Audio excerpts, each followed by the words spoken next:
I think we're gonna get started. So, Okay. that work? Say that. I was just saying I'm a little bit stressed out because I have an 11:30 really important call to get on. So I could potentially go squirrel away in the room up here or leave right now.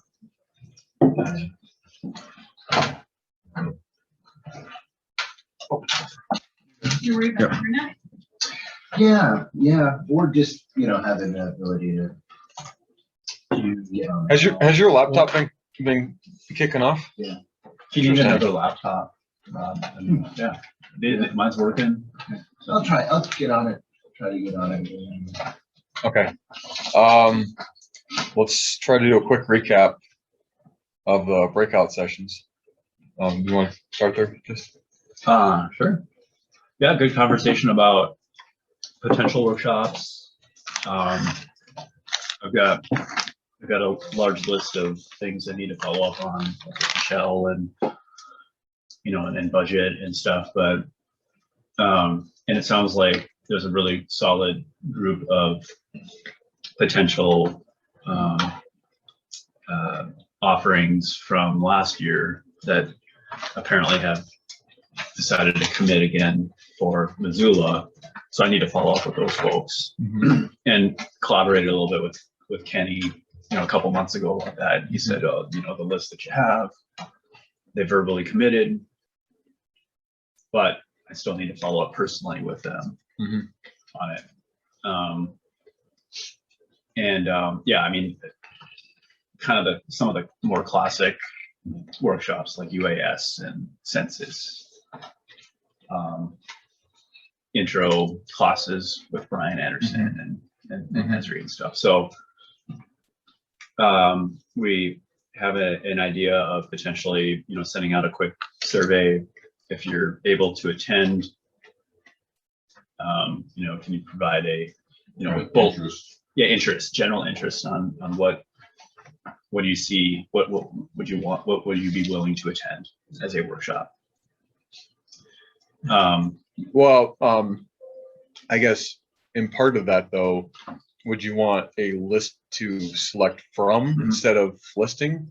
That's also probably an option too. Yeah. We might have it like an other.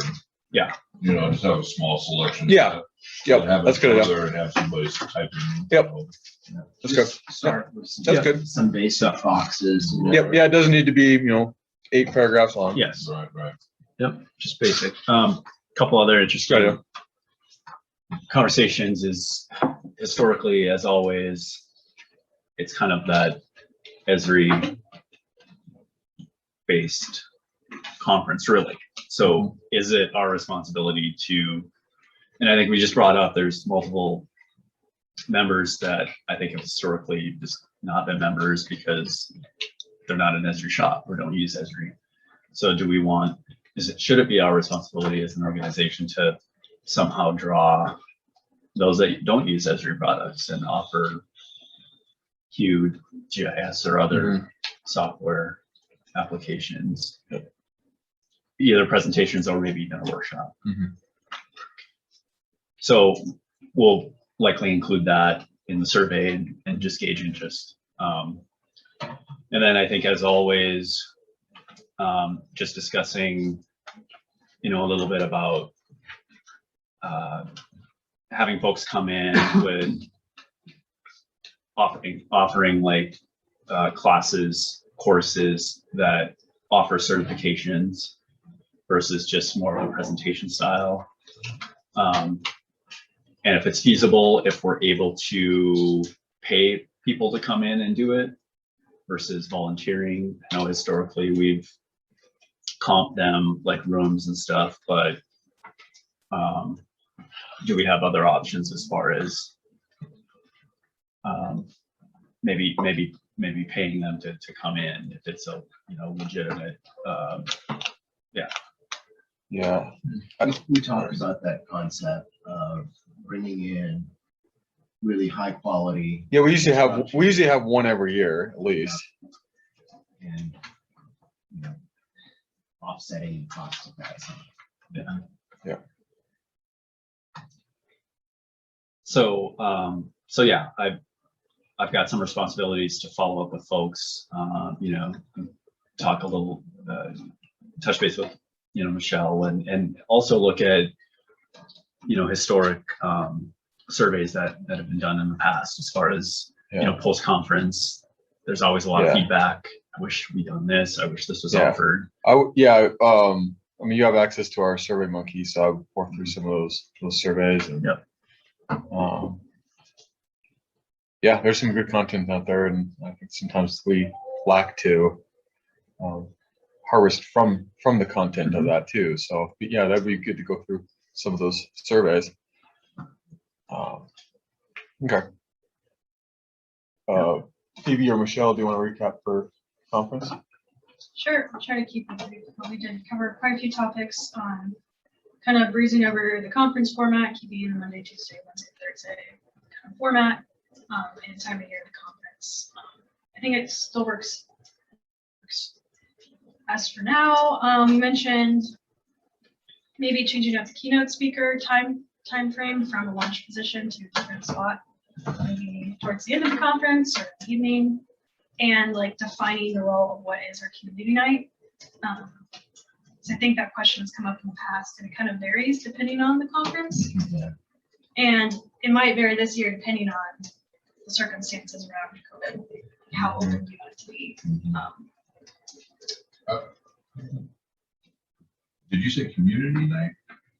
Mhm. So you mean the social? Exactly. It's mostly just been like a social, but like it's dependent on the location. I know if you guys in Helena, I think we did get quite a few people coming in from the public. And it's more promoted as like a family night too. Yeah. Right. Public night. Public night, yeah. But some of them have not necessarily worked out. I know in Great Falls, it was more of a vendor night. So we kind of showcased our vendors. Yeah. So it's kind of had these three-headed monsters, whether or not, you know, this particular facility or location, you know, if we don't really have much of a public draw, then why are we having a public night? You know, that's why we kind of made the decision in Great Falls. We knew we weren't going to get much of a public component. So we wanted to showcase our vendors a little bit. So I think the question from a conference planning standpoint is, do you want that to always be in question every year? Like, how are we doing it this year? Can we set some kind of a standard if this is what that night is? I guess. I like that idea because it's not well defined, and what role does the public have in our conference? I mean, it's a nice thing, right? Yeah, I think it's a way to showcase what we do. They come in, look at the map galleries. But Do they? You know, historically, we've set up maybe a couple laptops where, you know, kids can go in and play with some. you guys had that sandbox too. That Yeah. sandbox That was cool. was really cool. That was a unique thing, but Yeah. it's just a way to showcase what we do. But Should you bring a bounce house? yeah, a bounce house. Yeah, Yeah. that'll bring people you in. know, I mean, I guess you could think of it in terms of, you know, friends and family kind of stuff. You know, people coming to the conference may have wives and children, or you know, spouses that are in town with them, and maybe that's an opportunity to bring everybody in and just mingle. You know, I think with the Missoula conference, we tried to invite, you know, engineering firms or things College. like that. College. UAS. We already tapped that, you know, with like the student scholarships, and you know, that's no secret. Right. Conferences going on. Well, and I think in Helena, you guys reached out to like the schools, like the Yeah. middle schools and stuff. Yes, Remember that's there being right. A lot of kids there. Good memory. Yeah. So, yeah, I mean, I wonder, do we just think of it in those terms, like it's a social night? Period. Yeah. And that's what it is. And you can bring your kids and your spouses and friends from outside if they want to. But like bending over backwards to get the mayor to show up, I don't think it buys anything. Well, and the vendors can still showcase their products, right? Yep.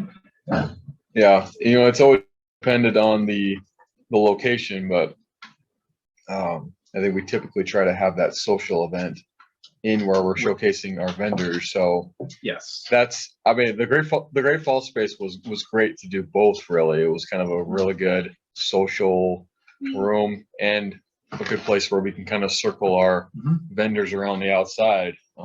Should we call it like open house? That's, Yeah, And the poster session happens during that time too. you know, That's right. Yeah, I mean, that's broad enough. Yep. Right?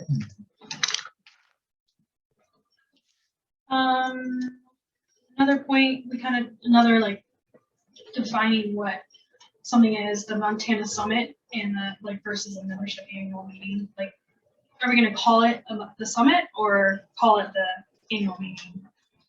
And then do we want to keep holding it at the end of the conference? Because sometimes it does turn into like a summary of what the conference. But I don't think those have historically been really well attended, right? Partially because Friday afternoon. End of the people are like, conference. "I got to or go." Thursday, Yeah. Thursday afternoon, yeah, at the end of the conference. Yeah. I mean, beginning of the conference, like. I think the timing of it is always contributed to the lack of For sure. participation. Yeah. And we know what we're gonna talk about ahead of time, right? To some extent. Yeah. So it doesn't have to be at the end. What about in the middle? And your bylaws do state that you will have an annual member meeting. Yeah. That technically should just be for members. Yeah. So I think the summit has been used for more of a, everybody's invited, what didn't work, but worked for the conference, which is different than an annual member meeting. So I think you need to kind of define. Yeah. Well, it might be a good chance to get a hold of, I mean, if people are all, I think the whole idea, not that been, the whole idea of the summit would be because if everybody's going to the conference and obviously times have changed now, since everybody's there, that's Megan's chance to get a hold of everybody and talk to people. Yep. And that's why we had a summit where we just come in and say, hey, what agreement's not working, Yes. kind of thing. Yeah. That is the argument.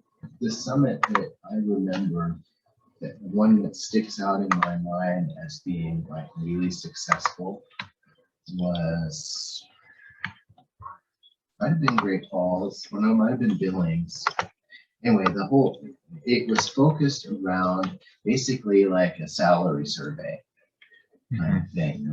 Had been a survey done of the membership, and this was sort of an unveiling of that survey. And Is that Billings?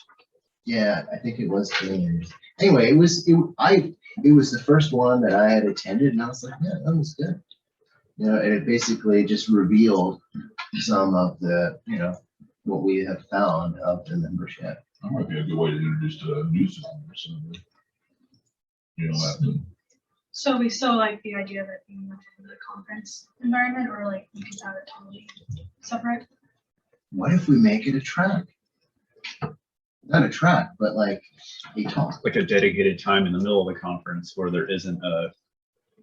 Yeah. I don't want another one in conjunction No with- other On top of talks Except going that on at other that talks, time. so they'd have to be its own thing. its own And the thing, other but there aren't any component- other concurrent. Is that if it's technically member only meeting, then you have people at the conference that are meeting that aren't members. Because typically an annual member meeting is meant for your members, and that's where you do like your annual report, anything that needs to be voted on would happen in that meeting. You guys do a little different, but that's typically what happens. That's usually when elections take place. I know that's not when you guys do it. Yeah. But a typical annual general member meeting for other associations is a time where you get all your members together, and it's usually during a conference. And if you have bylaws changes, you have elections, you want to talk about your annual report. That's usually what an annual member meeting is meant for. Yeah, and we've never really had anything remotely close to that. No, and it doesn't seem like you guys do. And there's nothing, I mean, it does say in your bylaws you will have an annual member meeting, but it doesn't say when or how, so. I mean, it's actually a good mechanism for encouraging people to come to the conference, even if it was just for one day, right? Because that is the annual member meeting. It's usually just like an hour, but Yeah.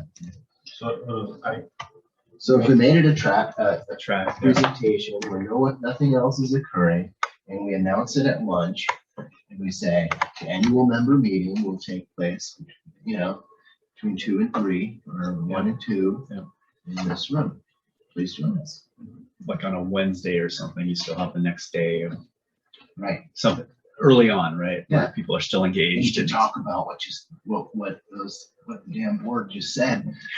And maybe you could have something else going on for the people who aren't members, like in the vendor hall or something. I mean, you need to maybe have something for people who aren't members to do. That's a great idea. Yeah, I don't know if Because we're gonna then- police it too much that day. Right, We're not right. gonna ever get out of here. Well, there's nothing that's so confidential. You Right. know, that Yeah. happens. They just wouldn't Yeah. be able to vote on anything. Right. I like it because it is a confined and compressed space. Because lately I have seen the summit just go way off track and it just sucked. Yeah. You know, like I remember one year we were talking about, what is GIS? Are you fucking kidding me? yeah. That's what we're talking about. That was that, Well, you remember it, huh? that was that consultant you hired. Yeah. That was, Oh, I remember that. Was that Butte? Helena. No, it wasn't you. So, It was Helena. yeah. Why was I don't that think surprising? nothing happened. So, yeah. But it's, you know, also if we make it a time slot, it is confined, right? And it's not gonna go on forever, and you're not gonna go off track, Yep. and we have an Stick to it. agenda. It's meant to be kind of a business meeting, like it's where you conduct business for your members is what they're typically meant for. I'm not saying that's what you have to do, but So That's why I let's, think it would be a great idea to bring up the salary and that way you can get it out to the members, say, hey, this is what we did. yeah, yep. You know, give us the report that we have for you, Mhm. you know, how things are going with us. So less interaction, yeah. probably, right? Yeah. Like just, And you can just talk straight up. about anything that you've done throughout the state, Yeah. community-based or any kind of scholarship. Yeah. That's just where you, But I don't think it necessarily needs to be, we hold our election during that time period though. no. you don't Typically, have we're not ready, honestly, we're not ready to have our election at that time period. Because a lot of times we use the conference to recruit. to- I know, I remember, I think it was just right before I got on the board. We used to do like kind of a board, like the board nominees would get up and say something. I think it was during one of the luncheons or whatever. And then elections would open shortly after the conference, but typically the nominees were already set. But I know in the last few years, we've always struggled with the nominees, and it's always nice to have that buffer period between conference, because we can use the conferences kind of to help. Like, hey, we're doing some good things on the board. You should think about joining next year, you know, that sort of thing. Yeah, and I think that's been kind of the struggle is on the one hand, we want to use the conference to announce all this cool stuff that we've done. Right, but on the other hand, we want to use the conference where we have a captured audience to, you know, recruit or, you know, advertise or something, right? Yep. So do we come in there polished or do we use it as a platform? Yeah. So it sounds like planning committee can talk about kind of shifting around where the keynote is and then that meeting is as far as. yeah.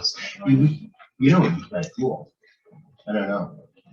Have the keynote and then shortly after have the annual meeting. I don't know. Would you do that right at the beginning People of? are, like all jazzed up, you know? Yeah. And they're there for the keynote, right? Like that's a huge draw. Would that'd probably have to be first thing Wednesday morning then? Yeah. So then you wonder, is it too much all at once? I want to say Yellowstone in 2014. And this is like, and I think this is the reason why we kind of got away from doing the keynote at the front end of things.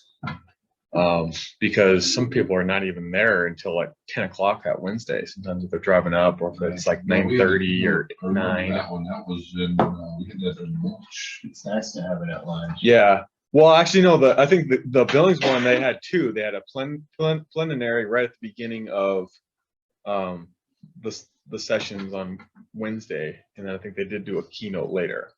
I like that plenary and keynote. I think opening the conference, if you could have a dynamic enough speaker that would maybe draw people there to get there on time. Yeah. Is a good idea. It just kind of kicks off and sets the tone for the conference. Let's see what, But it depends on if you can get people there. You know, one year we had a comedian. That was pretty cool. I enjoyed that at lunch. yeah. You know, or somebody just to give it. There was that we were at that IT conference and that he was talking about hacking into stuff. I mean, that was what I still remember that. Yeah. You know, I still use his formula for creating passwords. Yeah, that's right. I remember So that same one. yeah, so I've missed those kinds of things that makes a conference memorable. Well, and I think you have to be mindful of not to cram too much programming into, because by the time lunch rolls around, people just want to have a little bit of time to network and visit with each other. And I think it's okay to do something, Yeah. a little bit of programming during the lunch, but they don't want to sit and listen to another hour of something during lunch. Yeah, it is. It is kind of weird. You sit down Yeah. and now you feel weird about eating your dinner, your lunch. Yeah, yeah, Patiently wait for them to start. right. Yeah. No, Yeah. So this is what Billings did. They had a conference opening right here, brief intro, key address until 9:30. And then I think maybe there wasn't a second one. Well, I know they had a main speaker during lunch. That must have been the next day. Luncheon speaker. Yeah, lunch and speaker right there. So yeah, they did the keynote at the very beginning, or the keynote address with the conference opening, and then on Thursday at lunch they did the luncheon speaker. I agree. It is uncomfortable after speaking. You're right. When I want to eat and relax a little bit, you know, do a little networking, talk and stuff, and I hate to talk over somebody that's already giving a speech and stuff. You're in the middle of a conversation, right? And then it's like they're on the mic and it's talk to you later. Right, yeah. Well, and I think we were the first ones to do it in Great Falls, but we actually, I think it was the one where we offered the keynote during the luncheon. We also expanded the lunch too, because like right here, it's an hour. So really you only have from 12:40 to 1:10 to eat, and then the keynote goes on right after that, or the luncheon speaker. So yes, there's an hour there, but it's kind of broken into a half hour. And I think Great Falls, we experimented with giving the whole hour and a half with the thought of half hour of that 90 minutes would be the keynote. That makes sense. I mean, a half an hour, people are winding down after they're eating. Yeah. For that. But yeah. It's also just kind of thinking about the idea of maybe this is just me, but like before the open house, like towards the end of the first day, Mhm. and then it's still just for people that were at the conference, and then we open up the doors, but it still gives like that energy and ability for the keynote maybe to people to speak with.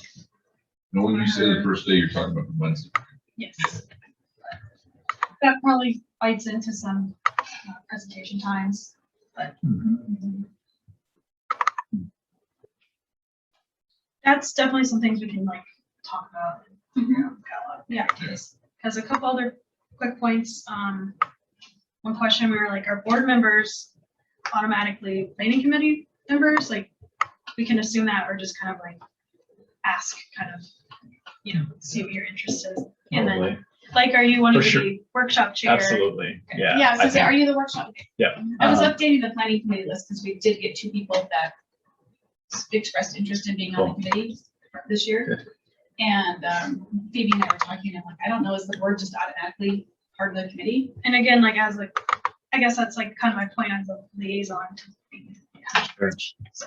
I know one thing we talked about in our breakout is maybe the board maybe disconnecting a little bit from the conference committee.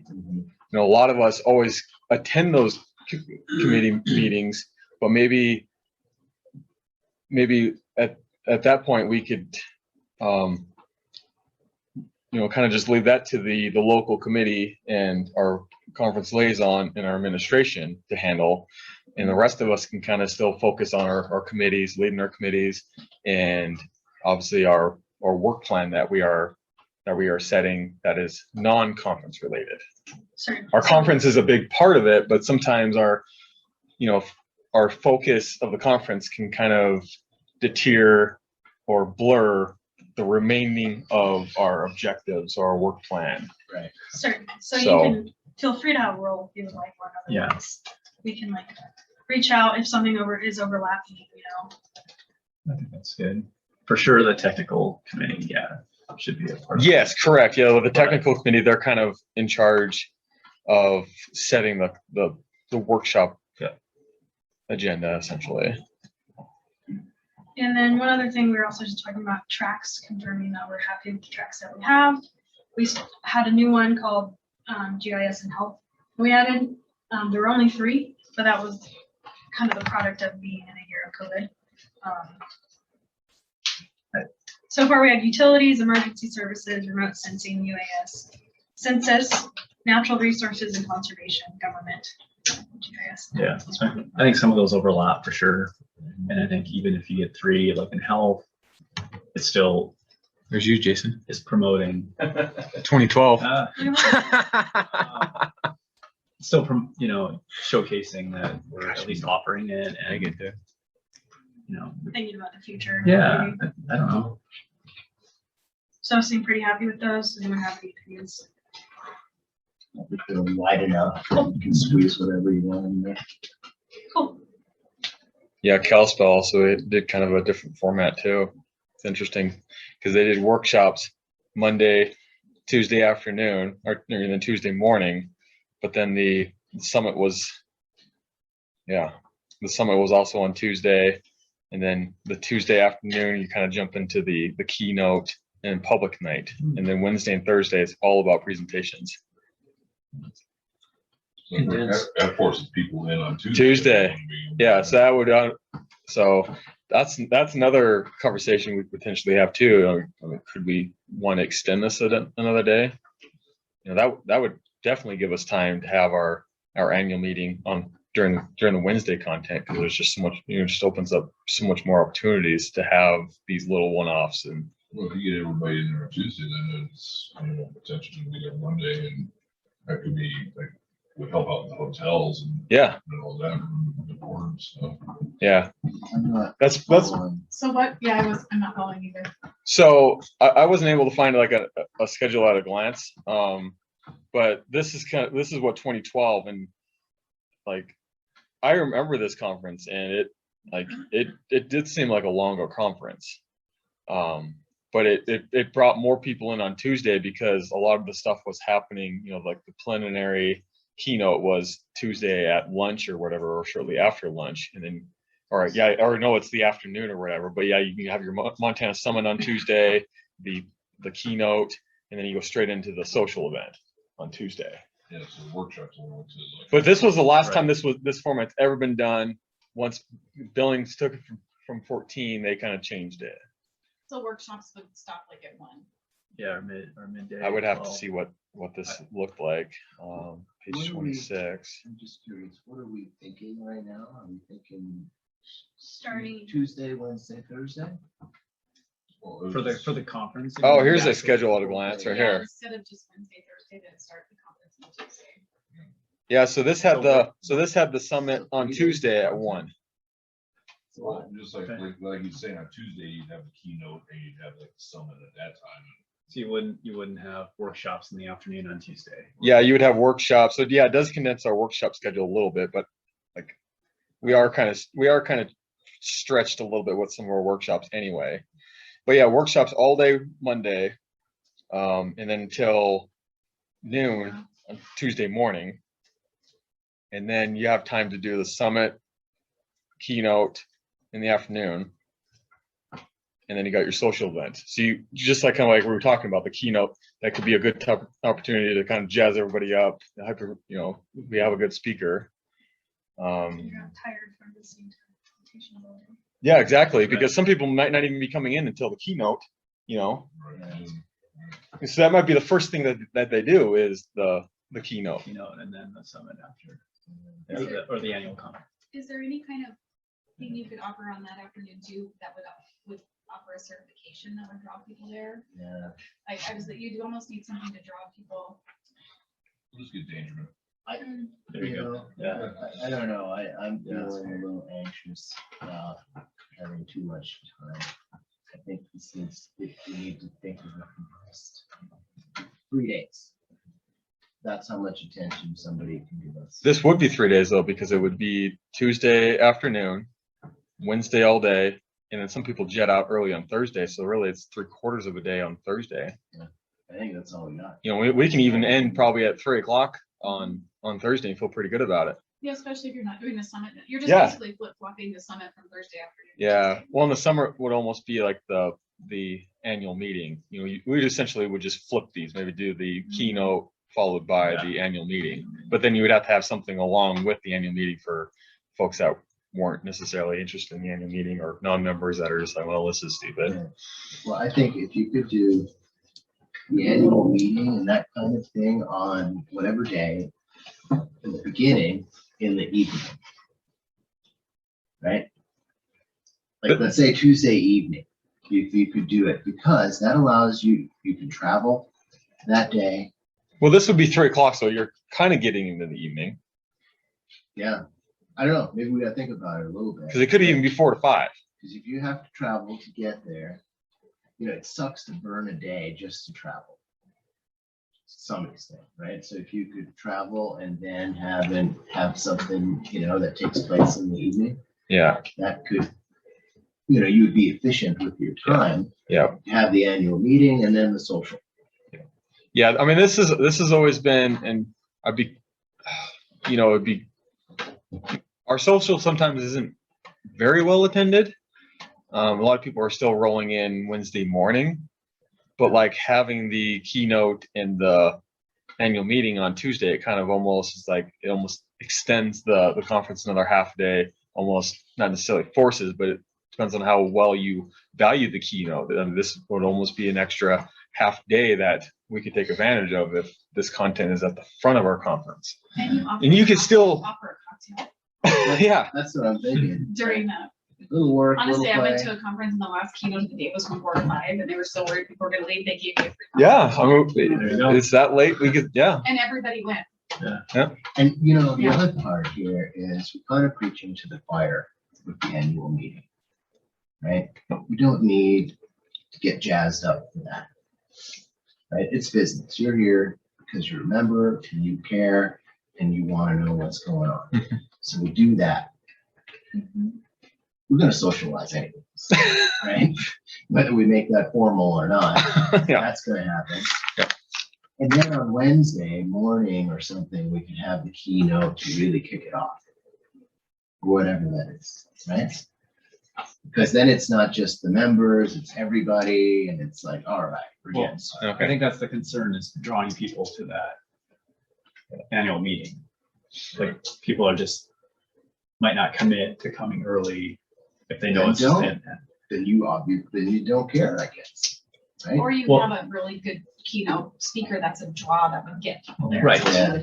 Yeah. But historically, we've seen that with the annual meetings, to where there might be 10 people and it's Yeah, always the it'll same be 10 us, people. yeah. It'll be us, and and There's it's no been fee- and it's been on a Friday, you know, It's our been board on- meeting, I yeah, should say, but yeah, I mean, it's just another avenue to. But it hasn't been engage people. termed as annual meeting. Nope. We call it summit, and half the people are, what's that? that's true. Call it beer and business.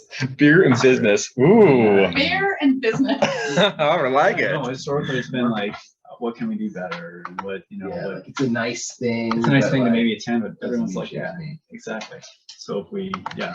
Okay. Michael, do you want to kind of give a quick recap, member development real fast? Yeah.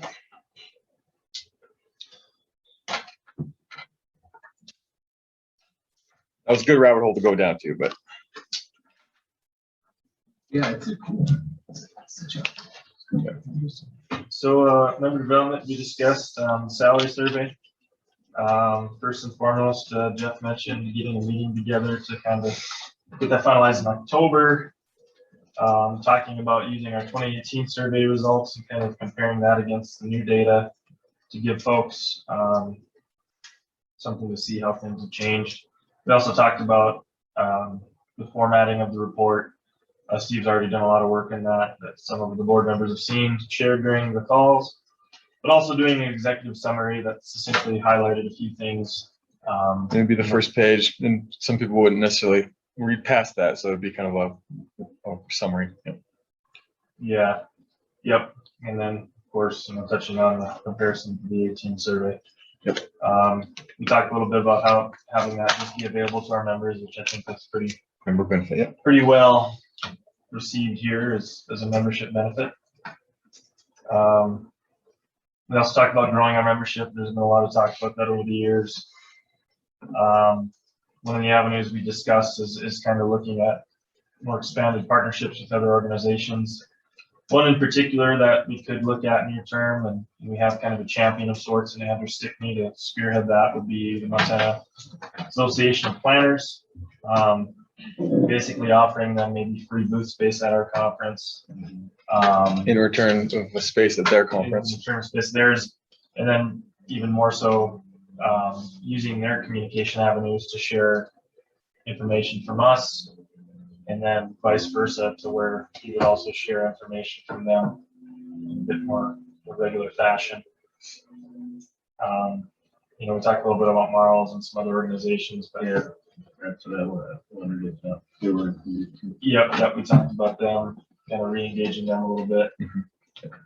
Kind of led us down this communication item that we talked about yesterday. It's probably something that's going to need to be an action item near term. We maybe by January we can target having something, but talked about putting together a job description for this appointment. What would be the responsibilities of this individual? We also mentioned that this communication individual would not report to any specific committee, but rather just the board. So setting a target to get an outline of what that position looked like, potentially by January. Yep. I think is a good goal to have. Do you guys want me to send you some samples? Yes. Yeah, we'd Yeah. love that. Yeah.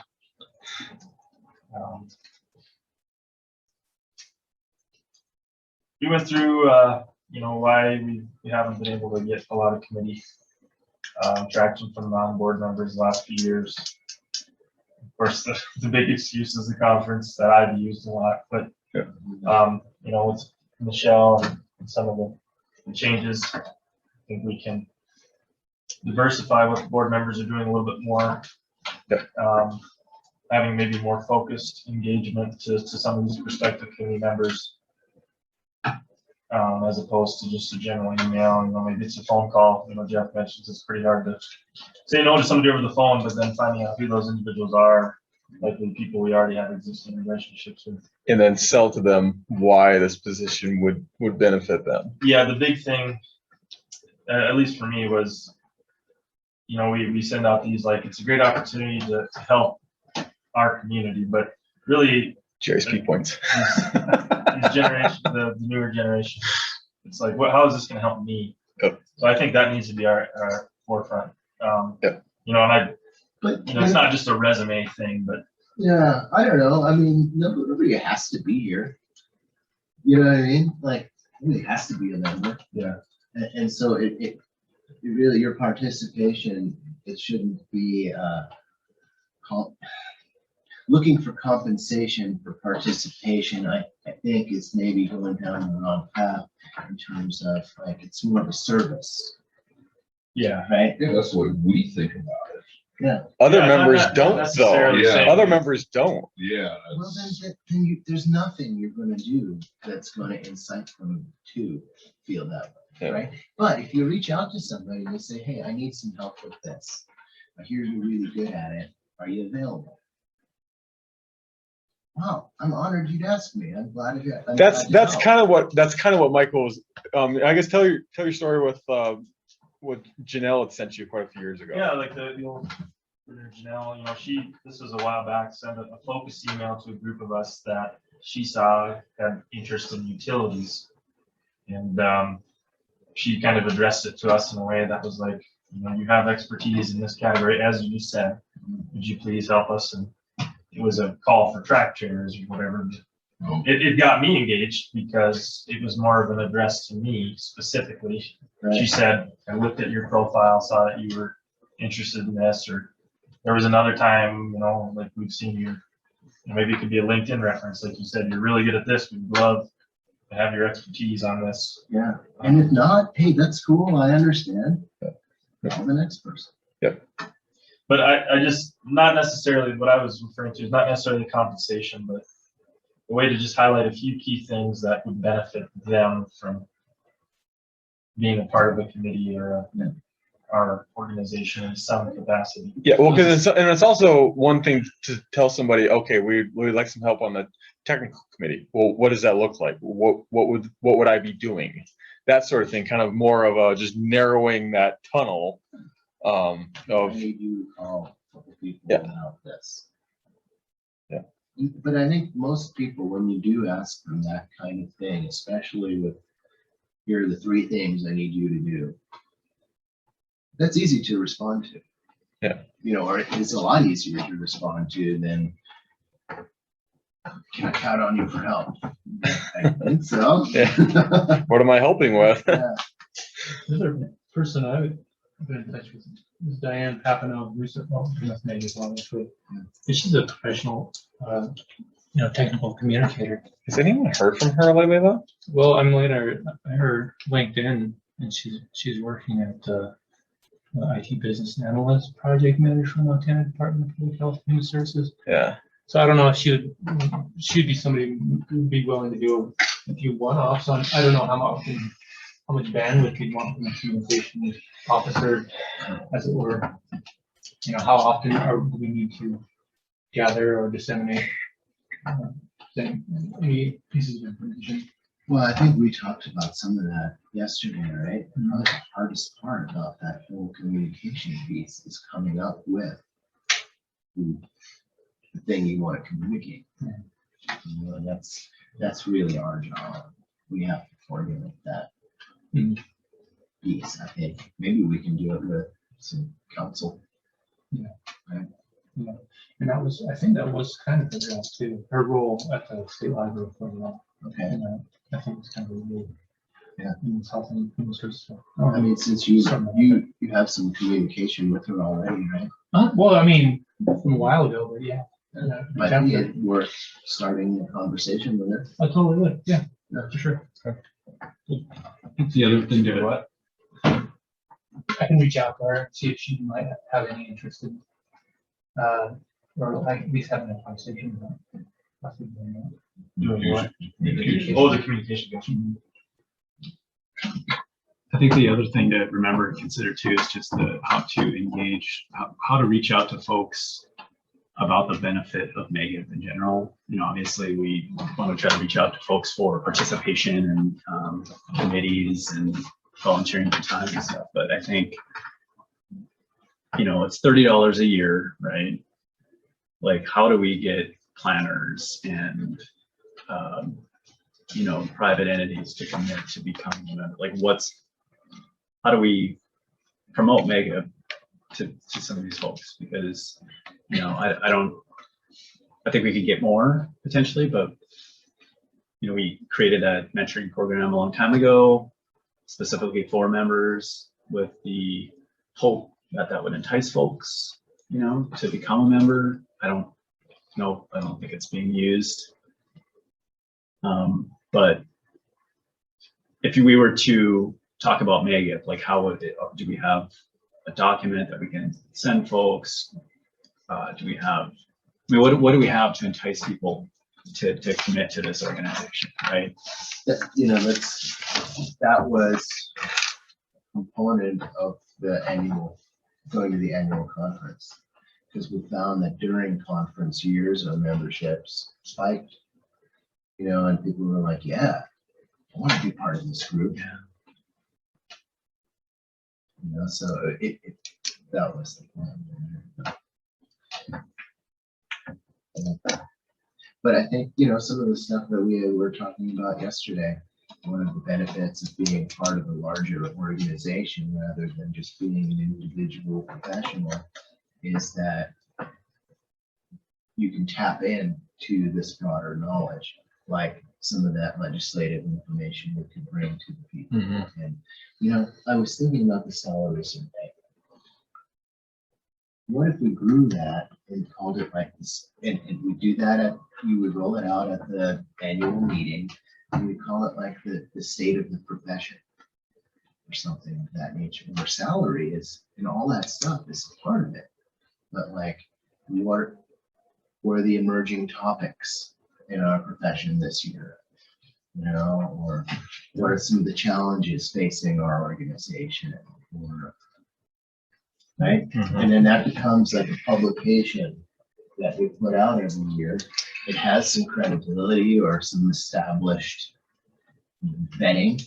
And then that's something that members can share with their employers and stuff and say, hey, look at the state of the profession in Montana. Look at the salaries. And, Yeah, we did talk about that too, a little bit. yeah, so I love it. I love the concept. We make it a little bit tighter, Yeah. and we, you know, espouse on the profession. Okay. I know you got to go here shortly. Do we want to jump into work plan, maybe start talking education committee right now? Okay. Do we want to use the whiteboard for this, or the Yeah. would that help your notes, or? Sure.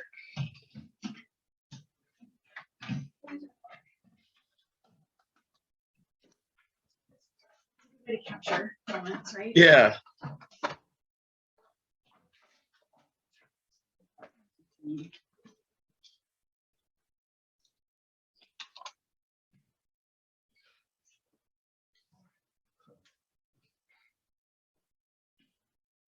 I'm on this committee to discuss what the future of hybrid work looks like. There's a meeting going on about that right now. And somebody just mentioned that some of the most critical things I've wanted, needed, requested as a virtual employee: clear expectations, solid dates, unambiguous communication, good communication. Oh God. You know? So, but it's all stuff we're talking about, Yeah. you know, relative to a hybrid conference. Yeah. Okay, so let's just jump right into goals and objectives for education committee. Want to switch seats? No, I'll I know you talked some about yesterday, but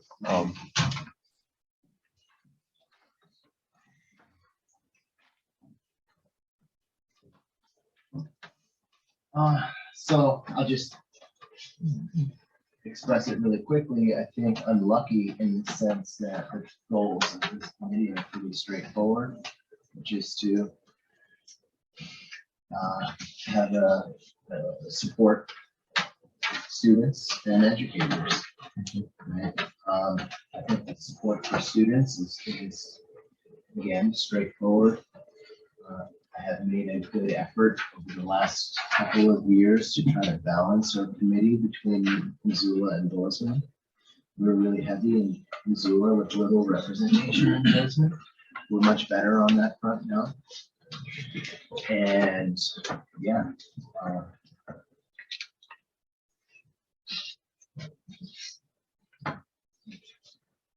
So I feel good. I feel good about the scholarships. I think the amount that we have in there right now, I believe we have $3,000 available for scholarships. We as a committee decided that we wouldn't give out anything less than 1,000. You know, that would give us the ability to spread it out if we had multiple, good candidates, and if we give them 1,000 each, or we could give 1,500 to 2, or have some MAGIP budgets. yeah. Yep. So So would that be a goal to just to sustain that budget line item, or? you know, at one point in time, we were feeling really like we had a lot of money and we could increase that. And we did increase it from 2,000 to 3,000. I'm trying to be conscious of our budgets and our fluctuating mechanisms for generating money. So I think 3,000 is fair. You know, one thing I thought, and I brought it to the board years ago, was probably do we come up with that number?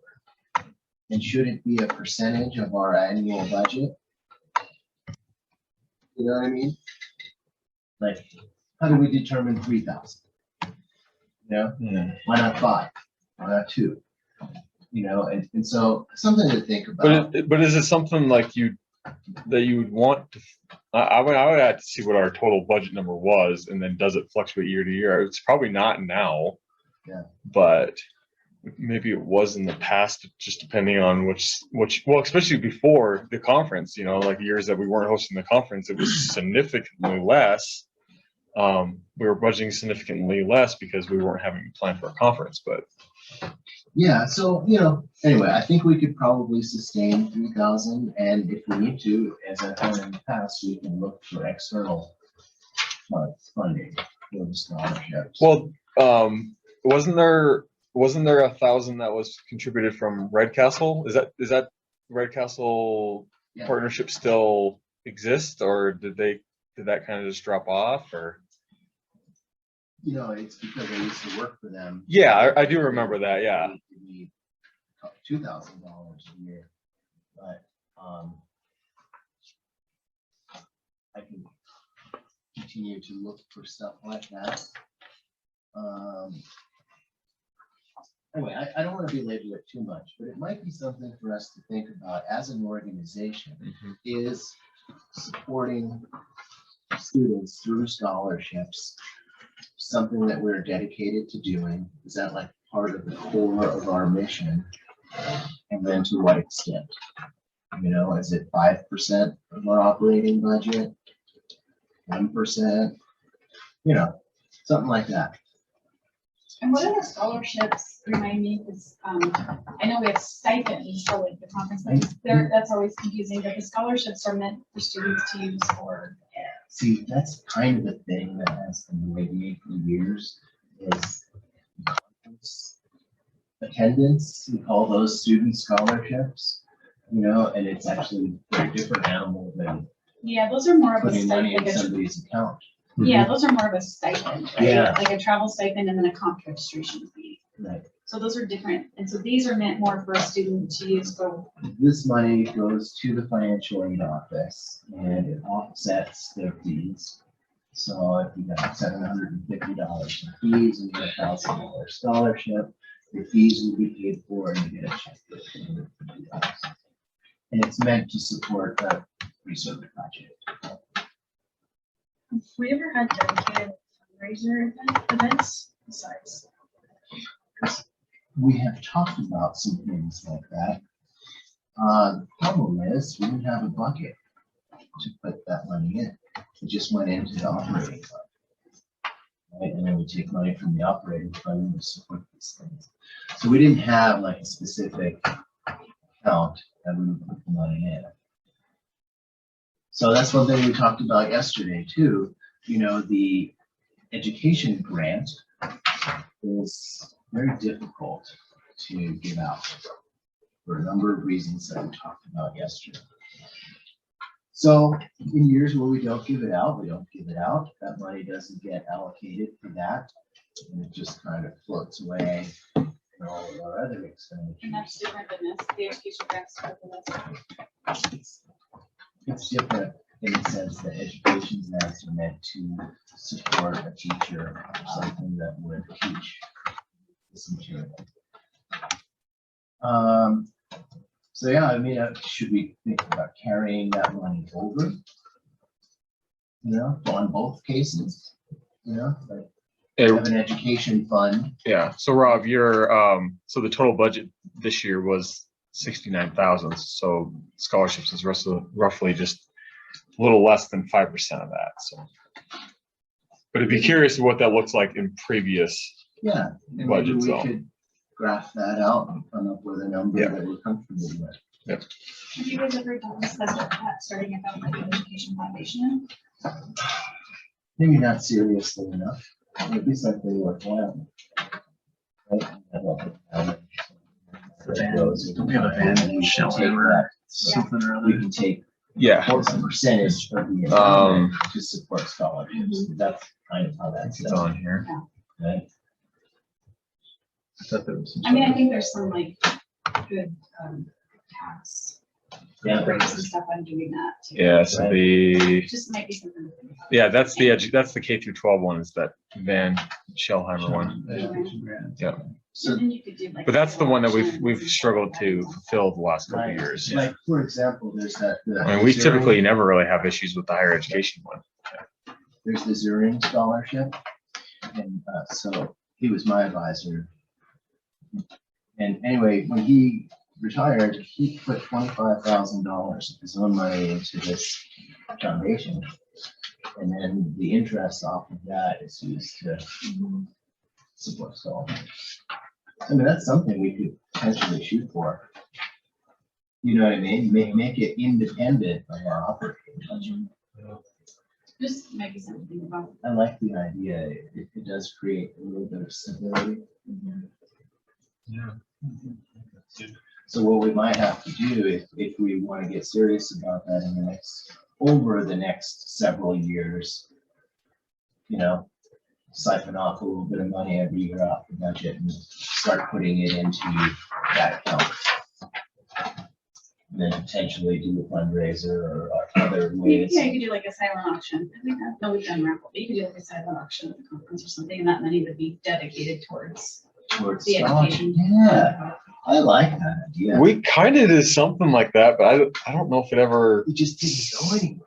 Yeah, like I know we did that 50-50 raffle in the Great Falls Conference, and that was kind of the sell that the other 50% was going towards our education. We did that in Helena too. Yeah. And raffle. So maybe we just continue that on, but I don't know what that amount is. I imagine it's probably a couple $100, but Yeah, it was like $300 to $500. yeah, it's something. It's $300 to $500 of that. Yeah.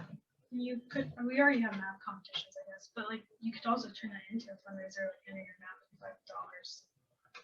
$5. So what a prize, but the rest of the money goes to. I like that. Yeah. That's pretty cool. Yeah. Is there any goal that came out of that That's essentially. for this work plan? I don't think so. Yeah. Is there any kind of goal out of for this work plan? Foundation? Maybe a lot of the same stuff we've already talked about, but so much of it is just outreach, right? Like, Mhm. We're trying to find fundraising opportunity outside of the MAGIP operating expense. Yes. Yeah, Is that kind of the goal? kind of what we're talking about. Yeah. And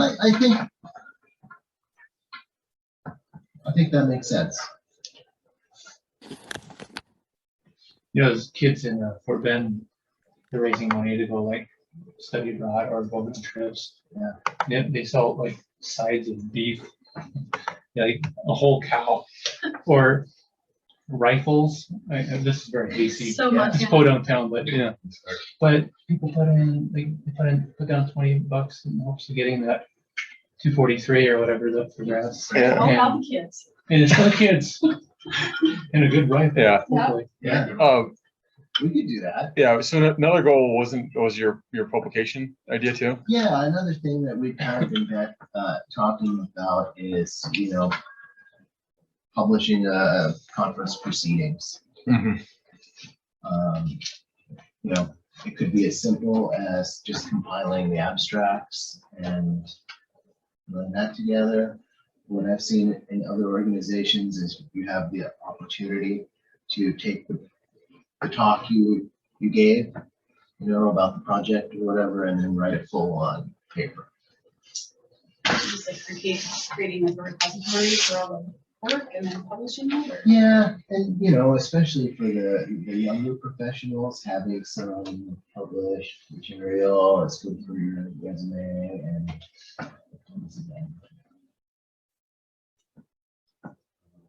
I think those are the main things that I. What do you guys think? Are you happy with that? Yeah, that sounds good. So throughout it, I continue to try to, you know, whenever I meet a teacher, I'm like, hey. Yeah. Yeah, so I definitely like to support those, but we've had applications for that education grant in the past, and they, you know, they wanted to use the grant to buy tablets. you know, and then they'll put collector on it and do like an Easter egg hunt or something. Like, but it's like, okay, but you know, we're not really here to buy you copies. Right. Okay. Sort of an end around. Yeah. Yeah. Okay, do we want to move on to the technical committee?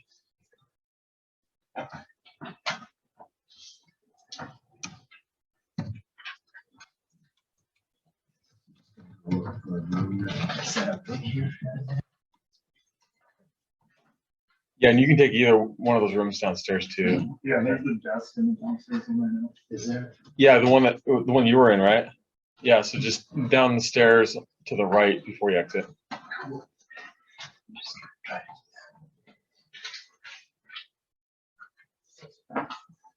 Okay there, Jason, do you think of any goals off the top of your head? I'm just looking at the last 3 years and it has kind of remained unchanged, whether that's good or bad, but it's, One's probably pretty obvious, the workshops. yeah, just the workshops, obviously, for the conferences. You know, some of this other stuff, evaluate, I mean, this is kind of ongoing, right? Evaluate technical equipment needs, recruit Who would that be for? committee members, technical needs, Yeah, for who? technical, probably conference. Oh, Because, for- yeah, a few years ago, there was a need for, A bunch of cords and wires. yep, and modems and, Oh, okay, yeah, I just, Yeah. if that was referring to the needs of the people sure, yeah, or the committee here or whatever, it's Yeah. all referencing the conference. all referencing the conference, yeah.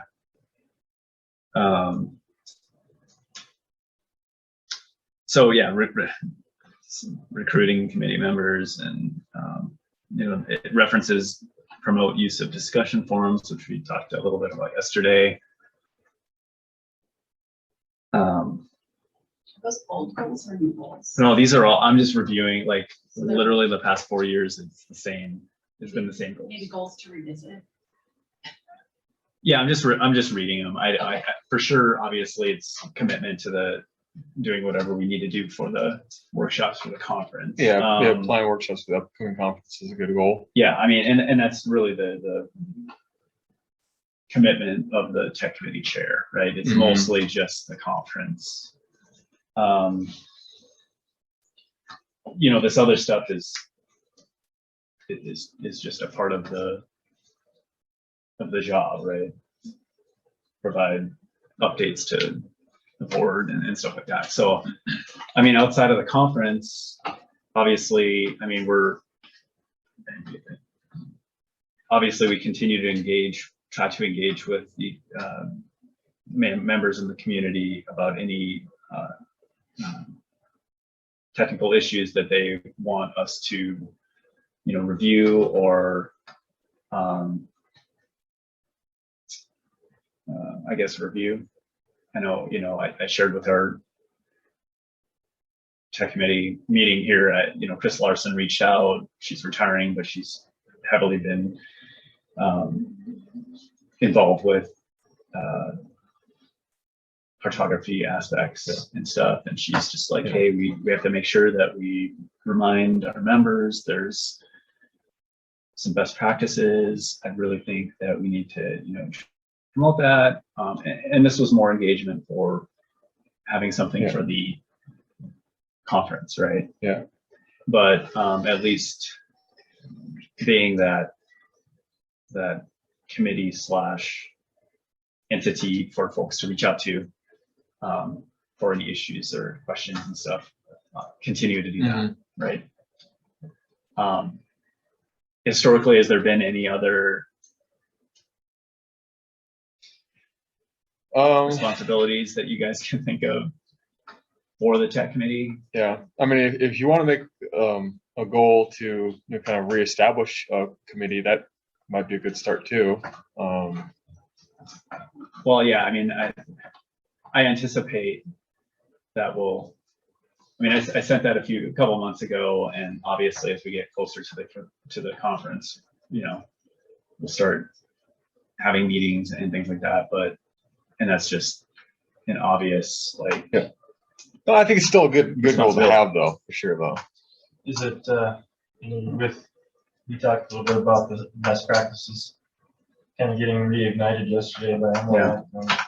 Yeah, maybe promoting those. Yeah. I don't know if the technical committee kind of could be liaison to that in some capacity. Yeah. You know, knowing that we're not going to be the sole authors of it any longer. But that's what like Curtis's tech committee had done was. Yeah, I think we can re-engage talks with MLEAC and, you know, kind of see where we fit in maybe if the best practices document that they're wanting to establish. I want to say it's more from a state agency angle, but I think MAGIP could still serve as a, you know, I think we still could have some input. Sure. Yeah, and it sounds like they already essentially reached out to MAGIP and said, hey, do you guys want to be involved, right? So I think that's about as far as it went, but I think if we re-engage those discussions, I think and kind of see where they're at on that. I don't even know where they're at on it. So Eric's on Emily. I reached out to him last night. He hasn't replied, but I'm hoping for an overview of so you've already got yeah. So that's why I mean, especially with us maybe revising that. Revising the bylaws to get that voting for the MLEAC rep back in there. I think that would just open up communications more with MLEAC, and so I guess as maybe even a board goal would just to be to engage or partnership back with MLEAC, because I think maybe it did kind of take a step back a little bit. So I think just being more involved with MLEAC and then being more involved with us. I think, and I think Eric has always been, sharing all the emails from MLEAC with me and really engaged in that way. And he wants to be involved with both, right? He wants to know what's going on. Yeah. So he's been a great asset. Well, and maybe with a new council, I mean, that's prime opportunity for us to engage back with that partnership. Because I mean, there's going to be probably some fresh bodies, probably a new perspective, new voice. That's a good question. Yep. I brought up for me that now that you said that, I mean, does MLEAC, what is their cycle? I mean, is it every? I think it's every 2 years. What's the governor term? Is it 4 years? I think it must be 4 years. Maybe it's every 4 years. I don't know. It's a good question. Is it 4? Maybe it's just 2. I don't know. That's why I was asking. Somebody Google it. Is 4 years there. Yeah. And Jason, was one of your goals out of the technical committee to offer or to explore options for offering something at the conference that would provide certification or course offerings, or is that just something CEUs? CEUs, I guess, is what I was thinking, like just to get more people. Yeah, I mean, I think that's something we talked about. It's something that, we talked about as a group to potentially pull more people in if it was a confirmed, you might have to spend more money. We might have to maybe somehow entice somebody to come in and that could be a sub goal under the coordinate workshops explore exploring the certification style workshops to where, like Rob said, if you know that somebody from an entity is coming and at the end of that workshop, you get some sort of a certification, they might be more apt to allow you to attend a conference based on that, right? Versus just a general presentation, somebody that's knowledgeable, just another way to entice folks to attend. Okay. So yeah, absolutely. And for sure, I've got some responsibilities, but I want to talk to Michelle about margins and stuff. So okay, let's move on to member development. Michael, can you kind of think of maybe if you pull from our breakouts that we kind of did? Yeah.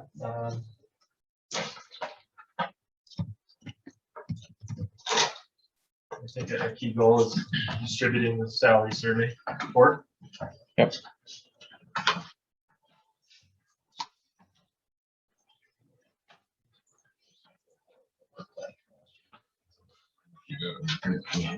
Last year's? I got it. Yeah, who is that you? That's Steve. Is it going to be you now, or it's going to be Steve? Well, Steve's the member development chair. Okay.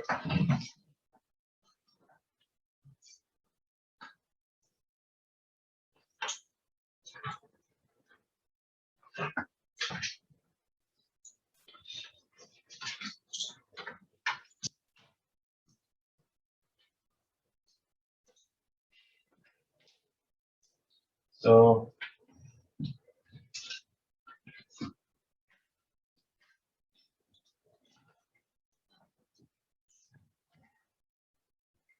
I think someone else earlier.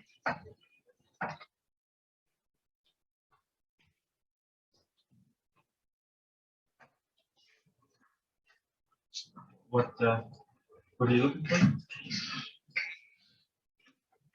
Oh, expand partnerships with other organizations. Oh, yeah, I have, yeah, so, yeah, we were talking about partnerships with other organizations, and I think a good one to start with was gonna be MAP, or the Montana Association of Planners. Another one that, Sorry, like establish partnerships. yeah, like actual, with some clear parameters as far as what that looks like, as far as, you know, if it's just booth space at each other's conferences, can we establish some sort of communication link to where we get access to their network and vice versa?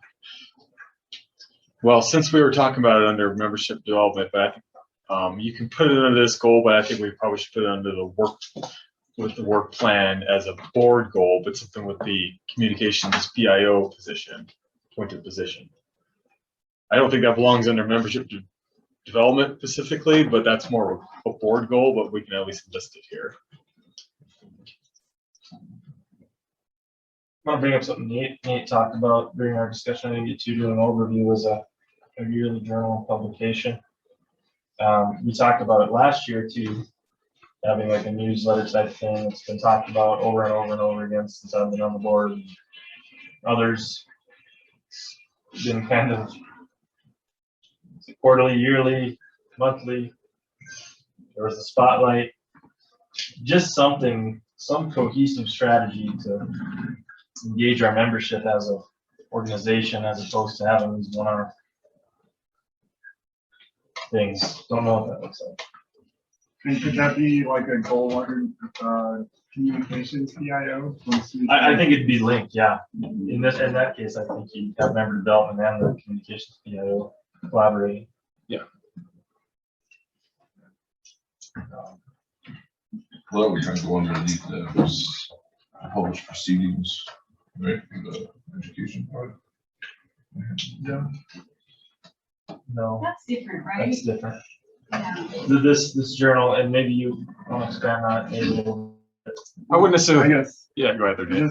I guess a newsletter might be a better way of describing it, but just like a letter from the president, like with his vision of what MAGIP's role is, or goals moving forward, and then also just kind of carrying out one of our goals of promoting GIS or making other people aware of what GIS is doing across the state. So reaching out to just interns or positions across the state and having them write like a few paragraphs of a project that they just completed. No, I think that'd be great. Well, You could do like a member highlight or something. Yeah, member highlight, and then like awards given during the conference and scholarships awarded. yeah. Well, one thing that kind of happened recently that I can specifically think of is City Kalispell. They just developed a hub site. So that would be the one great way of highlighting their recent success. Of, you know, I know a lot of the other agencies already have hub sites. But this is like something maybe that would inspire other agencies that don't quite have a hub site yet. You know, and then maybe highlighting existing ones, maybe in, you know, I think I've done some of that in Spotlight, but especially with your guys' COVID hub site. Like member success stories or something. Yeah, member success stories. Yeah. Yeah, and I mean, we don't need to get too far into the weeds on that. I just think that could be an item for the membership development committee to begin talking about what does that actually look like. Just getting something out there to the people. And then, you know, there's legacy items here, you know, our GSP certification stuff. We talked a little bit about it. But I think one goal we can set this year that's new is have GIS The webinar. CI do a webinar for our membership just on the certification process, and I'm pretty sure they're more than open to doing that. We have as an organization, we have like a online showcase like gallery or something that folks can either tag or add to, or like story maps or interactive maps or. We have a Yeah. we have a map gallery, but I don't know if anybody can post there. Yeah, and I don't know how it got, so we use that, Jason, during Public Lands Day. So I grabbed screenshots from that. I don't know how people added it to it, but that's a great point, is better, because all the maps are pretty old in there now. Yes, I think there was an option for folks to be able to add to it. I don't know how, but I know Megan, I think at the time, years ago, had tried to promote it. Just an easy way for folks in our community to share like what they've done. Outside of like, like a spotlight email type thing, but. Yep. Yeah, so that's a good point. How can we make that gallery more accessible and encourage our membership to share to it? I think it's as simple as sharing to a group and not just online, or even opening it up publicly. But I mean, you share it to the group and it'll show up in the gallery. Just real quick, meetups too. I think we want to rekindle that. Facilitate meetups. And that was historically something that was added to the tech committee as a goal, I guess. I don't know if it's really technical committee, but I just know that. Can I throw out? Please. I know one thing that came up kind of when we were summarizing at the end of the conference was talking about diversity conference, and then kind of also could be on memberships. Like, what's the role of GIS, like diversity within GIS, and how we want to determine like who are we supporting, reaching out to different communities that are represented. Like, how does MAGIP want to support increasing diversity in GIS?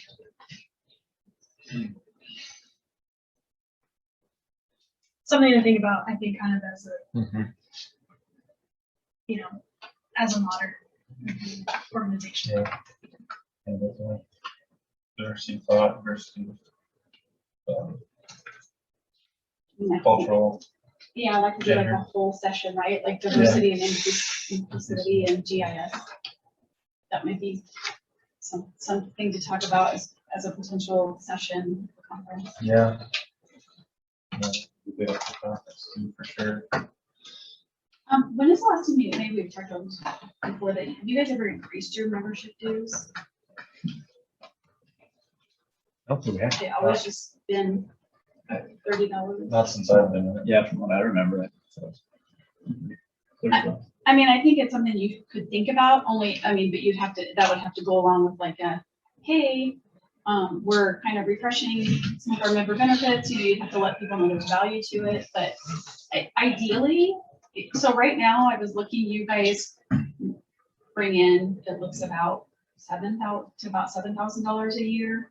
You could probably pull a better report out of QuickBooks membership.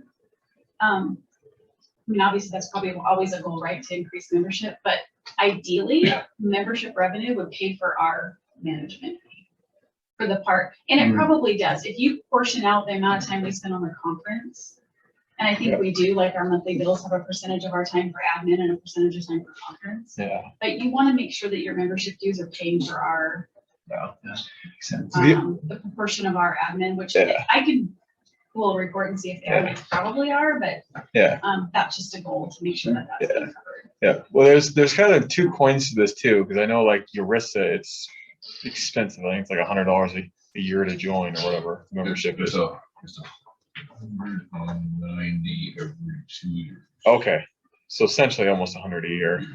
Right. But then there's other like Northwest GIS. I think it's only like $10 or $15, but I don't think they take on nearly as much as we do, because their conference fees are a lot less as well. I know I attended their virtual conference last year, and it was a $10 conference fee or whatever because they did virtual, but I don't know. But I think those other organizations have additional incentives, like webinars and stuff that they post and members only, right? Yeah, especially the Eurista, you get a lot of them. You get a lot of them. Exactly. Yeah, I don't think we would ever get to that level, but But it's just like what you're talking about. If you're gonna add the salary survey on there for members, you're gonna start maybe doing a newsletter, maybe offering some webinars. If you're charging $30 now, and it's scalable up for really what people, like what value are they getting now? But if you're adding value, then you could probably, even if you increase it to $35. I mean, it's just a way to. I mean, just saying the annual conference framework was added value. yeah. Yeah. Well, you can put that as a goal probably under membership development, but like just probably defining and maybe redefining membership types. And at that time, maybe we can look at costs. Because we talked about. This is the associate members. Yeah, like what do they actually get for becoming an associate member? Right now, currently not much. That logo On the website. That's really about it. You don't get like a discount on it. Right. And I want to say even like the dollar amount could still work out the same, but like you look at the dollar amount for what it is for an associate and you average it out per person that's under that associate, it's probably the same as being a member, really. It is. Yeah. So it's 100. And if your only benefit is you're getting a logo on the website, I mean, we're not offering a ton to our associate members right now. So it'd be cheaper. So that's 2 to 5 members. So technically you would just have 3 members from your organization and it's cheaper than the associate membership. yeah. It would be $90 instead of $150. Yeah. So yeah, I think we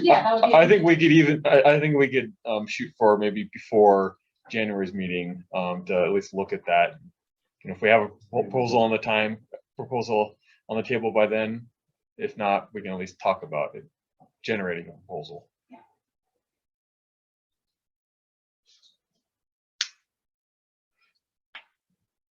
Okay.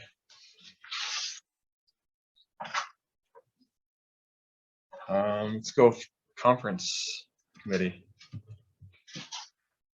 One thing I was gonna add quick, and I briefly touched on it again, is that, so many years ago, we created that mentoring program.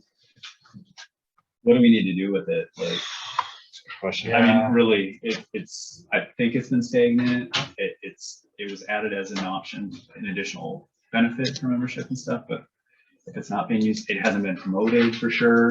Do we need to start promoting it? We got magnets though. we got the mentoring magnets. There's the possibility that there's stuff happening we don't know about. Because that's how I got plugged into MAGIP initially. Through the mentoring program, I reached out to somebody that had that. So is there a mechanism though behind Wild Apricot that we can at least know that it's being used?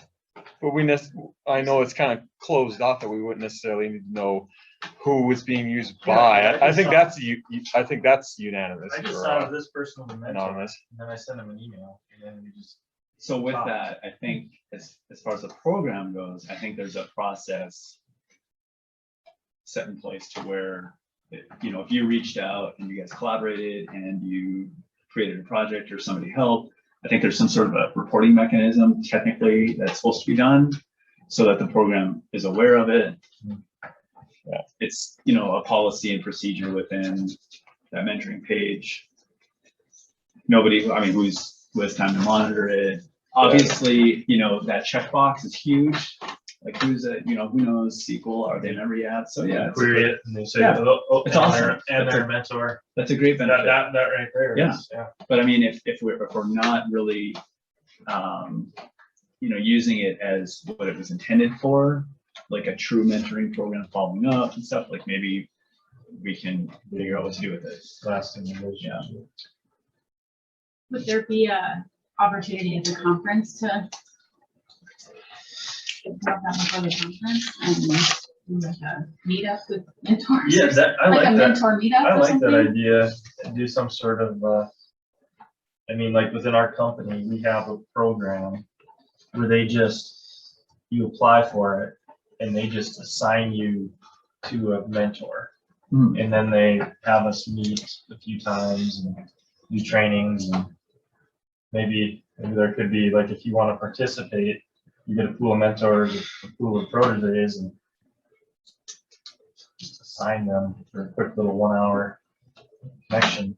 Yeah, there's Session. 70 people in the current active members that say I'm willing to be identified as a mentor, and I'm currently accepting requests to mentor others.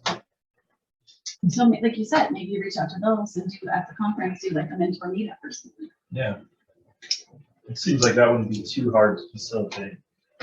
To see anybody show up. Yeah. I I think think, it doesn't solve the underlying issue we have. Right. yeah, and I would hate for somebody to find it that's new or something, go through the process and realize, oh wait, there's a lot of things I need to do and I don't know. It's just the mentoring program was created for a reason, and I think there were there's just things set up in there to where, like, if you are a member or a mentor, you agree to. I mean, it's been so long since I've looked at it, but there's a lot of work, underlying work for it, and I think I love the idea of a mentor. You do a quick query, and if that's all we're using it for, that's great. But I think if we're not using it for its purpose, then maybe we should remove it or hide it for now and then revisit it. Do you want me to put that under the membership development goals to revisit the mentor program? Yeah, but Yeah.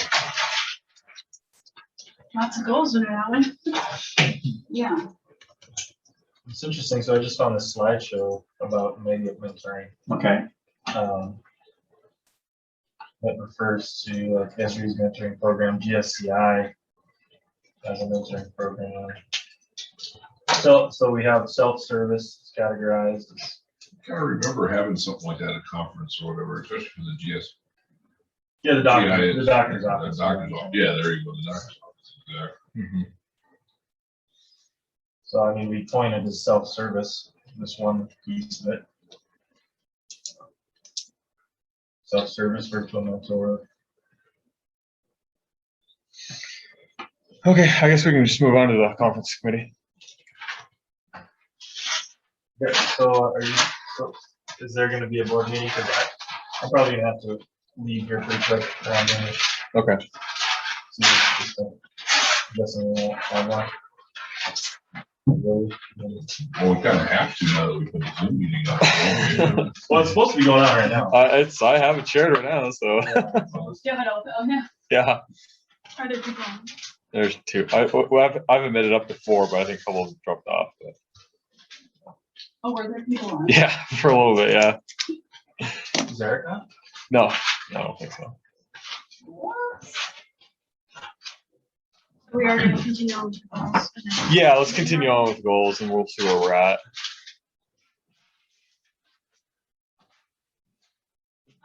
So for conference, I mean, the goal is every year to have a successful as possible conference.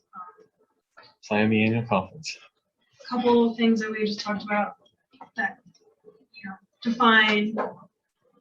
better define the, like, open house versus community night and annual conference within the context of the conference.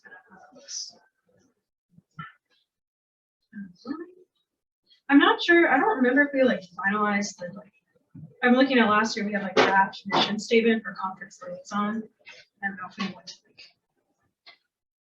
to What was that again? So I'm looking at last year's. We have a draft mission statement for the conference liaison position. Since it's still kind of new, I don't know if we define that as a non-draft finalized. I think we kind of did with the bylaws, I believe. Okay. Yeah, I don't know. I don't When you know. look at the bylaws, I don't know if that needs to be a board action or not to approve that conference liaison. I Well- think the mission statement is developed by the committee itself as an Yeah. individual. I don't, Well, and one thing, I think there's several documents on our website that we need to update. It's the board chair responsibilities. That's I think old from 2019, and I don't think it even includes the conference liaison. So maybe that could be a goal, is to examine. that we updated that. I'm not sure, but it never got put into the website, so. Didn't we did that. The committees are updated on the website as well. The committees were, but I As don't, well as the responsibility. okay, maybe we should, okay, yeah, 86 that goal, then that's fine. But I think we probably just need to include that on the board responsibilities document then. But yeah, I think we've already kind of established that identity of the conference liaison position.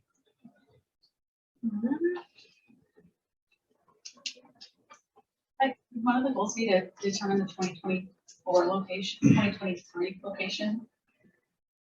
I only say. Bozeman, right? That's Bozeman, right? That's 2023. Yeah, the 2024. 2023 is Bozeman, only because. Billings. Oddly enough, is what we're finding as people are starting to do this again, that venues are filling up really fast. Yeah. That's a great goal. 2024. We have a contract for 2023, correct? Yes, that ranch. Yeah, it's fine that it goes under the conference committee. But I guess it would be more of a conference liaison proposing to the board, or I guess maybe the board itself. You know, I mean, typically I don't. It would depend on the interest. It's probably gonna be between either Billings or Helena. You know, back to Helena quite often, just because the bulk of our membership is in Helena. But it's been a while since we've been out east too, so I think it's probably between one of those two. What about Great Falls? We can circle back to Great Falls before it goes down. Talk to this guy. Or was it well attended when it was in Great Falls? Yeah, it was very well attended. Anyway, that would be an overall conference, I would think, goal. Yeah. In that location. Yep.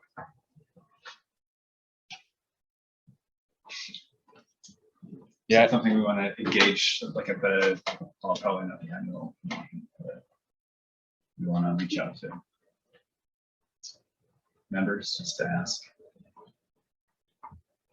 Oh, for the 2024? Yeah, we typically have always, I mean, obviously we're not going to be like, it's going to be in Kalispell, but then not have any communications with anyone in Kalispell, then be like, wait, what? We're hosting a conference in 2024? So yeah, there always has to be that dialogue between the location, the boots on the ground, and the board. Yeah. Is security most preferable? So Or is that just? I don't know like how to split this up between the planning committee I know. goals and What plan goals, because What's been, I don't have an old copy, what's been in the old? I think keynote speaker is too granular. Well, this is the first time it's been in the work plan, because Oh, it is? this conference liaison position's new. Well, it was in last year. Oh yeah, well that would have been the first year, I guess.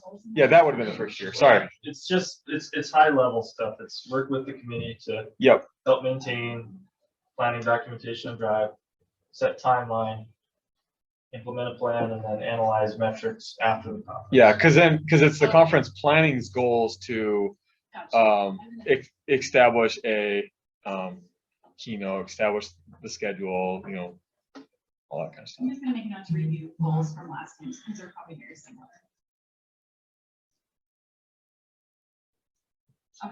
Yeah, it definitely, I mean, I don't know, Jeff, if you've drafted up a draft work plan yet, since we're talking about the content. But We usually do obviously afterwards, looking yeah. at the goals from the previous years is the best place. Yeah, so I mean, I guess better wording for this is more goals for the conference liaison board position.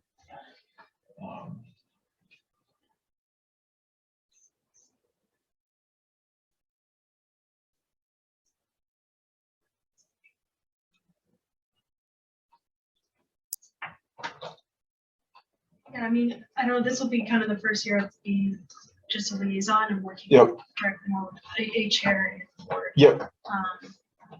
So continuing to facilitate, you know, efficiency and within the different committees as well, with Mhm. when to reach out to the education committee and their role in the conference.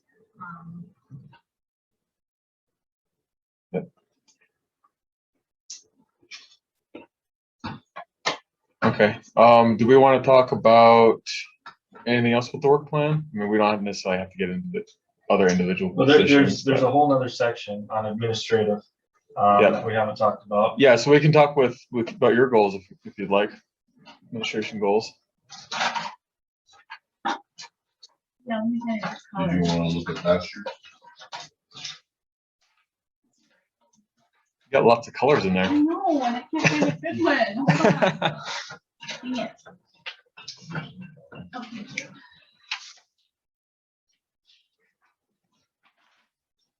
I'll develop a social media plan. I don't even know, didn't even know that was a goal.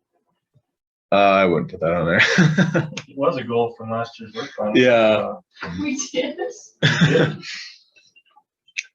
Last year. And it wasn't, the onus wasn't on you, it was just it was talked about last year at length, Yeah. so. Okay. Well, This this year's year's something I'm supposed to be doing that. No. Yeah. Well, I'm gonna put as my goal though, to, and I know Michael did as well It's last year, but to Administrative is the board and full. Oh, It's okay. not yeah, just yeah. full. Oh, Because that's I'm a right. social That's- media that's- girl, so. Yeah, I would say create a newsletter template and develop a publishing framework and guidelines. We kind of talked about that a little bit in the technical committee, as far as the newsletter. So, but that would be one of my goals is to create that template for you guys. Okay. And to distribute that for you. Okay. So, Yeah, which was also a goal from last year's plan. yes, I'm just gonna keep it on there. Because we can do that in wild apricot.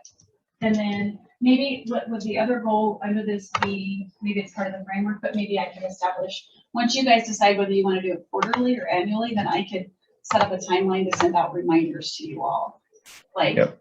newsletter content is due on such and such. Maybe we just have set deadlines that it's always due the 15th of the month before or something like that. Yeah, it could just be having. Monthly might be a bit bold to start. Go quarterly. Yeah, quarterly or yearly. yeah, it's quarterly or annually. Yeah. Yeah, maybe start with an annual one first. I know Prickly Pear Land Trust, they do an annual one, and I read it, but I'm a nerd like that, so still like the handwritten or the hand print. Yeah. Semi-annual. Biannual? Is that what it is? Biannual? Biannual.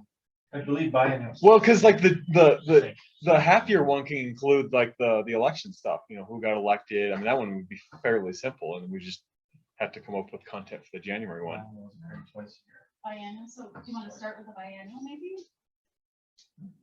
Yeah, biannual. I think annual's a long time. Yeah. Yeah, biannual, yeah. Nice. Yeah, because one could be for like the conference time. And then one could be like. during the- Do you want to keep social fall. media on there? Because you're already doing social. Yeah, that's fine. No, don't worry about it. Maintain MAGIP web presence and evaluate web policies. Is that Megan? Just real quick, I did develop a social media plan. It's kind of a plan Mhm. document. It's just. I mean, I think that could be one of my goals as social media ad hoc chair. I can send you the plan I Okay. put together. This was before you got back on the board. Okay. like when we first initiated Twitter and stuff. This might shift to this communications. Yeah, so that's the other thing. Yeah. Social media, I think, is important, and Jeff's been awesome. I wish I could do more with the spotlight stuff, but I think we can get back into it and kind of tie the journal stuff in. And So- would another goal be developing a job description for the communications PIO? Yeah. In conjunction with the, we put that under membership. That would it be- should Go under here. Yeah, because. Yeah. Well, it could be a administration and board. I think I had you put it under membership development, but more we're going to put it in the work plan under the board goals. Which is all, that's administrative. Okay, Yeah. that That's makes how it sense. was the last year. Okay, that makes Board and full scope together is. Cool, yep. administrative. Work with member, this was last year's, work with member development committee to develop and revise combined MAGIP professional demographic and salary survey. Did that get done? Was that done? Did that get done? Keep inventory of swag items and maintain a good supply. We have lots of swag. The inventory is probably not in good shape, but yeah. Megan seems to have a hold of where it all is though, right? Yeah. Right now Jeff has, I think, the most. Yeah, it's in my garage. Yeah. I have some silly finds. I can count what I have and send it. Okay. Yeah, I'm gonna bring that back into the office this week and put it back in Megan's little cubicle. Sure, she'll do that. And the one that says evaluate automated invoices, membership application form, profiles, et cetera, we could just change that to maintain, because we have that, that's just kind of a continual maintenance of that, like the membership forms and emails that go out. The request for assistance form, though, that must be something with the web. The other stuff's wild apricot, the request for assistance form must be something with the. I don't know what that is. Well, some of that's probably just carryover from like previous work plans too, so.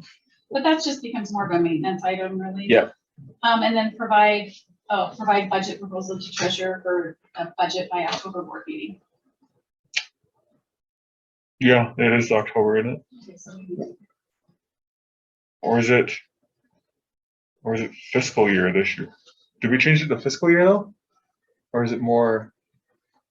So didn't we approve the budget in June? Yes. I thought we did. Yeah, so that would actually be before March or April. Yeah. Because if we're developing the budget before June's meeting, it probably needs to be by March. Because we do usually 2 drafts, April and May's budget meetings or board meetings are the 2 drafts, and then approve it in June.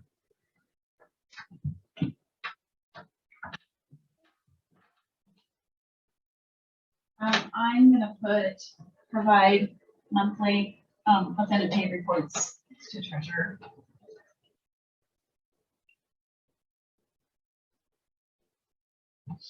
I don't know, one thing you've been doing, Michelle, too, is you've been monitoring our email. Yes.